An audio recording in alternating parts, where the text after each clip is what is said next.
Hi creatives, and welcome back to Agency Academy. We talk about how to build a business that actually works for you so you have more freedom to create and do the things that you love. Today I wanted to talk about something that is kind of a near and dear topic to me, which is burnout. When you have your own business, maybe you are freelancing or maybe you have a studio like me, burnout can be quite a difficult topic, and people seem to be very in this kind of hustle mentality and productivity. And I know we talk about a lot of those topics on the channel, so I wanted to take some time to just address the topic of burnout and mainly how to avoid it.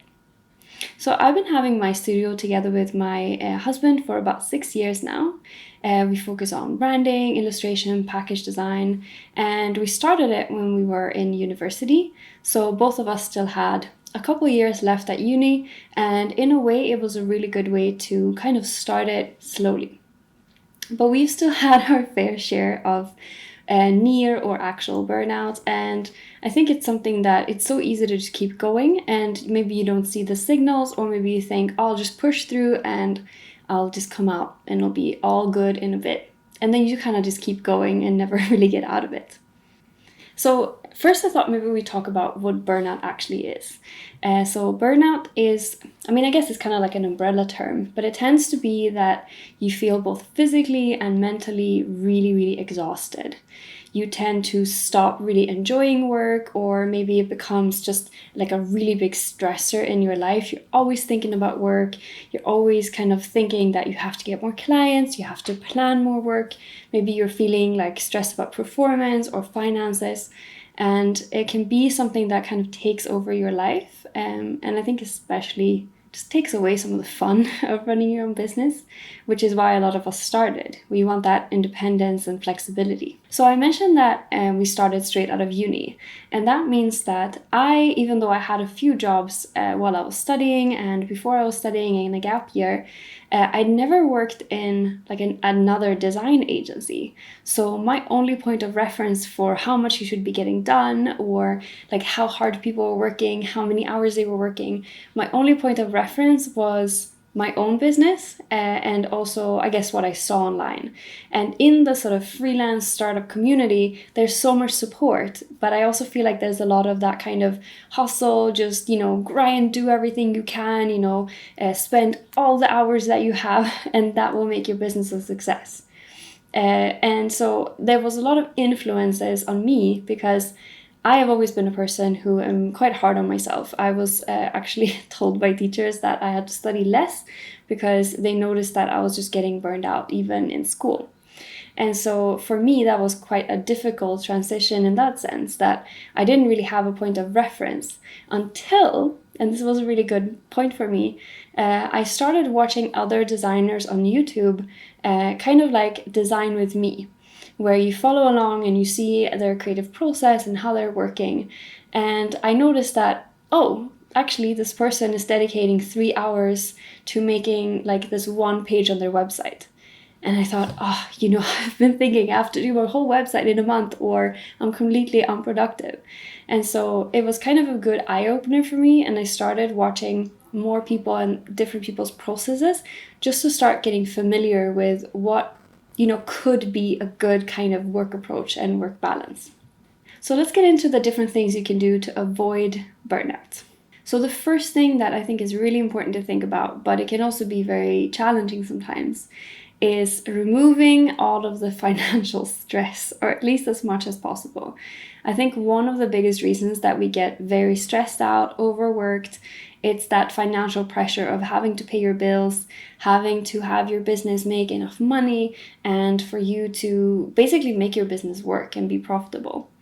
I think there's a couple ways to approach this, and the first one is to really think about how much money you need from the perspective of the lifestyle that you want, rather than sort of keeping up with the Joneses, or you don't have to necessarily earn 6 figures to have a really great life. We just made a video on how to become profitable in your business, and there we talk a lot about everything from cutting costs to becoming more efficient to getting more clients, and all these things can be great.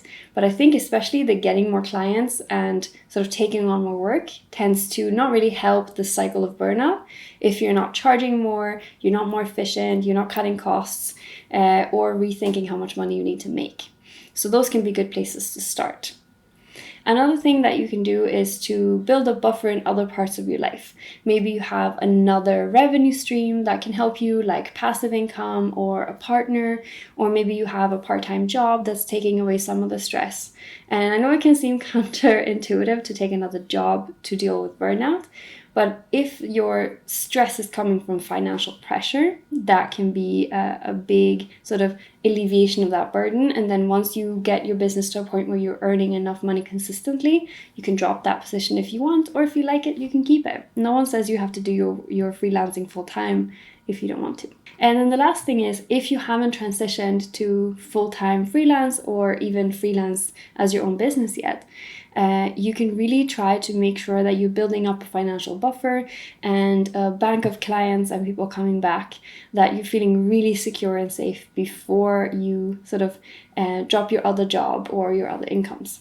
This next one has been really, really big for me, and that is to try to work in a way that is adjusting for your mood and your inspiration and just how you're feeling in a particular day.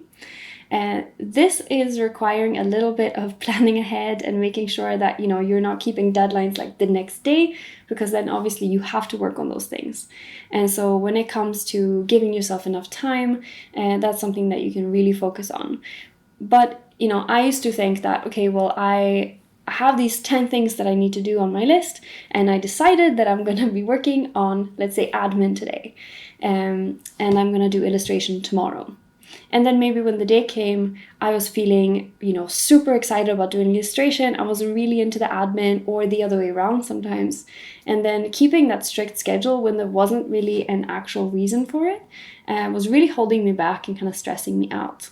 So I try to really think about what mood am I in, what am I excited about doing, and maybe you have to do those admin tasks today. Maybe you can get into work by doing like a 15-minute part of the illustration, just to kind of get into the creative space a little bit.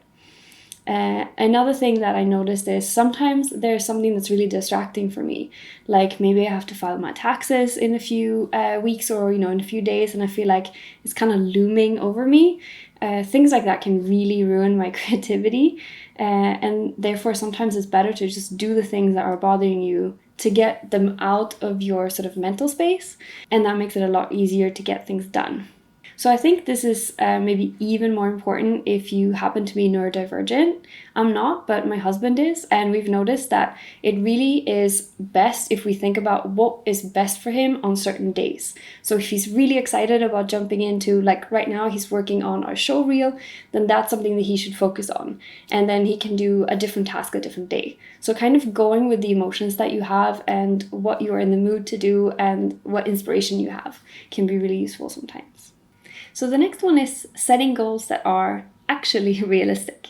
And this one is really personal because I used to make these absolutely insane schedules where every 1 or a couple hours would have its own block with lots of tasks on it. And in a way it was good because I got a lot done. But on the flip side of that, I used to always feel a bit disappointed and overwhelmed because I didn't get all of these insane tasks done. And I think that's really setting yourself up for failure. So try to think about what is actually really important. So for example, we were putting in so much work into different social media platforms. We were on maybe 3 or 4 different ones where we were really focusing our efforts. And it was taking a lot of times to prepare the photos and write everything and schedule it and interact. And when I actually looked at all the analytics, I noticed that 1 out of the 3 or 4 was really doing all of the work, and the rest of them weren't actually working that well.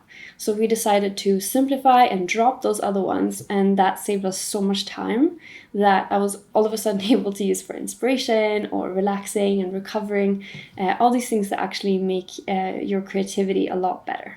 I think this is especially common when we have our own business because it's so easy to build up these kind of doomsday scenarios, like, oh, but if I don't work this many hours or get all these tasks done, I will not have any more clients, I will not be able to pay my bills.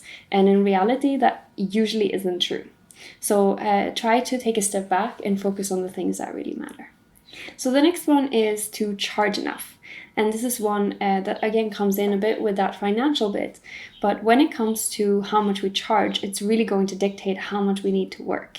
So if we are undercharging ourselves all the time, we are always kind of catching up, because we're always going to have to do so much work to get all the money in that we need in our business.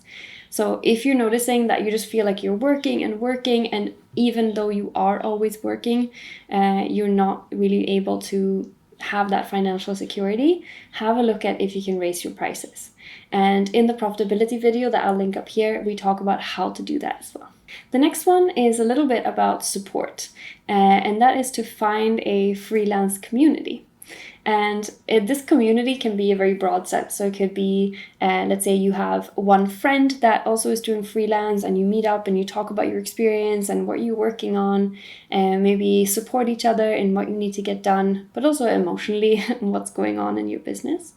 Or it can be like a Facebook group or a networking group or something. But the goal is that it should be very non-pressure.